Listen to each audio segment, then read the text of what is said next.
हमने और मेरी पार्टी ने अब निर्णय ये लिया है कि पानी सर से ऊपर जा चुका है इस कंट्री में बीजेपी की गवर्नमेंट का। इतना अति अब चुप रहना, इससे बेहतर है गोली खा के मर जाना। लेकिन जिस तरीके से लगातार स्वायत्त संस्था को इस्तेमाल करके विपक्ष और लोकतंत्र की आवाज़ को ख़त्म किया जा रहा है और सीबीआई ईडी से डरा कर 2024 का चुनाव, कर्नाटक का चुनाव लड़ने की तैयारी की जा रही है। इसके लिए देश के सारे विपक्ष को गोलबंद होकर भारत बंद का निर्णय लेना चाहिए, या नहीं तो भारत सरकार की संस्थाओं जो रेलवे है या अन्य चीज़ें हैं उसको हमें रोकना चाहिए। क्योंकि अब सर से बाहर, अब लगातार आप कांग्रेस पर हमला करते करते, ममता दीदी पर, आप स्टालिन पर, उसके बाद आप तेलंगाना के मुख्यमंत्री पर, आप उद्धव ठाकरे जी पर, आप बिहार सरकार के राजद परिवार पर आप लगातार जिस तरीके से ह्यूमिलेशन कर रहे हैं, जिस तरीके से आप डरा रहे हैं लगातार। अब अरविंद केजरीवाल जी पर, पहले आपने दो मंत्री, अब अरविंद केजरीवाल जी को आप चैट दिखाते हैं, उसको आपने सीबीआई कल बुला ली है। अब मुझे लगता है कि अरविंद केजरीवाल जी क्या बैस नहीं है? यदि जैन बैस है, ओबीसी है, और यदि वो क्रिकेट वाला कौन जो भाग गया सट्टा बाजार, ललित मोदी यदि बैस है, तो अरविंद केजरीवाल जी भी ओबीसी है, वो भी बैस है। तो नरेंद्र मोदी जी को, अमित शाह जी को बैस पच क्यों नहीं रहा है? अरविंद केजरीवाल ने घोटाला किया या नहीं किया, उनके मंत्री जेल गए। अरविंद केजरीवाल काम तो ठीक ठाक कर ही रहे हैं। और अब सबसे बड़ी बात है कि आज़ाद हिंदुस्तान के बाद दिल्ली का 7 लोकसभा जिस दल के साथ रहता है, देश का पीएम वही बनता है। अब इसकी छटपटाहट ये है कि अरविंद केजरीवाल, राहुल गांधी एक हो गए तो एक भी सीट हम नहीं जीतेंगे। तो पहले अरविंद केजरीवाल को बड़ी फंसा लो।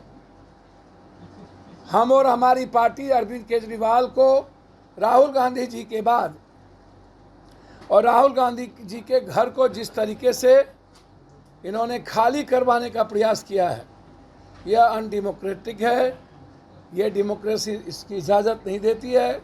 इस तरीके से कोई भी संघीय व्यवस्था में संस्थाओं का, लोकसभा का इस्तेमाल का, चेयर की कुर्सी स्पीकर ने गलत इस्तेमाल किया है।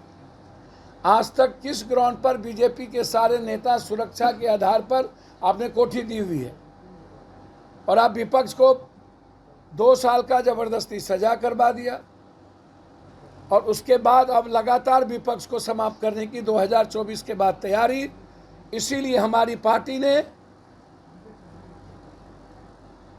यह निर्णय लिया है 3 इशू पर। पहला इशू यही थी।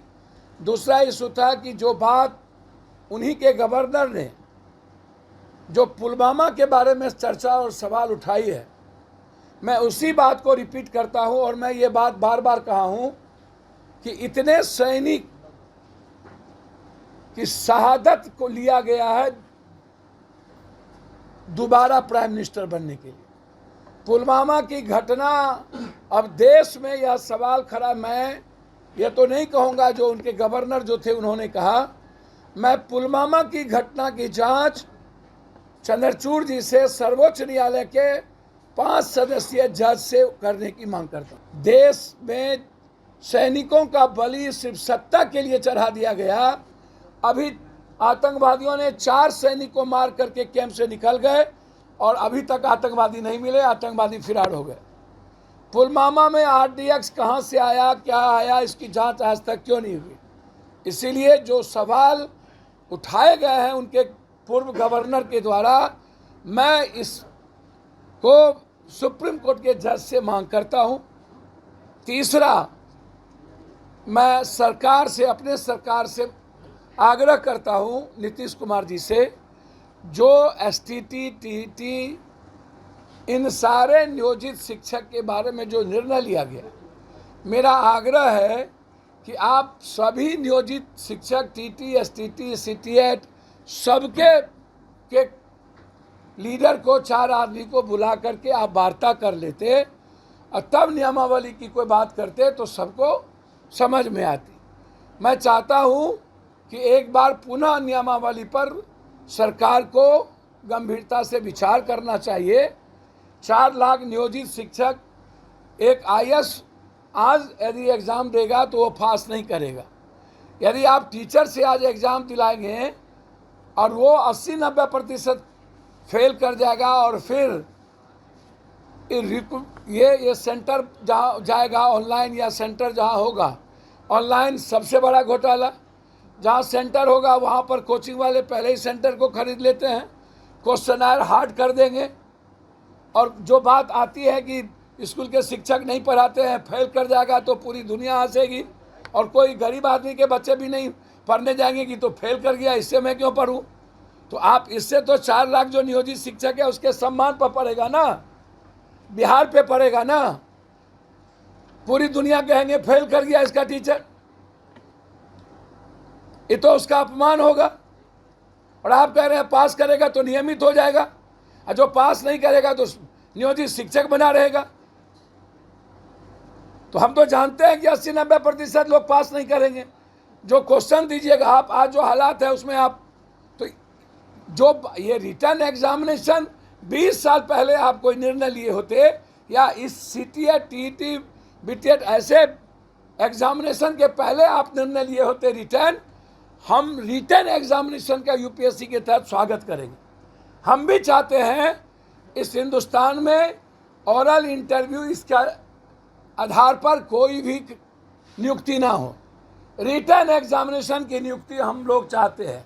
लेकिन ये जो 2 घटना है, 4 लाख नियोजित, और तत्काल जब आप नियुक्ति पत्र दे रहे थे, एग्जाम ले लिए, आपने एक पॉलिसी बना करके हाईकोर्ट को दे दिया, और उसके बाद अंतिम समय में यह आपने निर्णय लिया, तो जो 4 लाख 4 सालों से इंतजार कर रहे हैं और वो तंग हो रहे हैं, अब यदि उसका रिटर्न एग्जामिनेशन आप लीजिएगा तो ये 4 लाख भी गायब, वो 4 लाख भी गायब, ये तो मरेंगे। तो हम एक बार चाहते हैं कि सभी टीटी, एसटीटी अपनी सरकार से मेरा मांग है कि एक बार उन लोगों से वार्ता कर इस नियमावली पर पुनर्विचार करना चाहिए। में आने के लिए मैं नहीं कह रहा हूँ, ये उन्हीं के गवर्नर से जो रिटायर किए हैं, ये सवाल उन्होंने भी उठाया। देश इस पर गंभीर है, और हम यह नहीं कह रहे हैं कि पुलवामा हुआ या कराया गया। लोग कह रहे हैं और वो कह रहे हैं कि पुलवामा सत्ता के लिए उसका यूज किया गया, और अभी तक जांच नहीं हुई। इसीलिए हम सर्वोच्च न्यायालय का जांच, पुलवामा की घटना आरडीएक्स से कहाँ हुई, कैसे हुई, और इसमें अभी तक क्या कार्रवाई हुई। भारत सरकार ने 5 साल होने चले हैं, इस पर कोई श्वेत पत्र नहीं लाया, इसीलिए सर्वोच्च न्यायालय से हम इसकी जांच चाहते हैं। प्रतिनिधिमंडल मिलने आए हैं, शिक्षक संघ का कोई प्रतिनिधिमंडल सर, मेरी जिम्मेदारी है, सारे लोग से है। जब आप शिक्षक संघ को मारोगे तो जाति जनगणना में कहाँ से सब। मैंने अपने सरकार से आग्रह कर दिया है कि शिक्षक संघ के प्रतिनिधि से वार्ता कर नियमावली पर पुनर्विचार करें। 2 लाख नियुक्ति की बात करें कल नीतीश कुमार।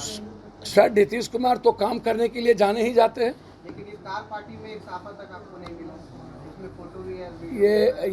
ये कब करना, कितना दिन उम्र हुआ है अभी? जुम्मा 4 दिन तो अभी आपकी उम्र हुई है। कि अत हो गई, पानी सर से बाहर चला गया।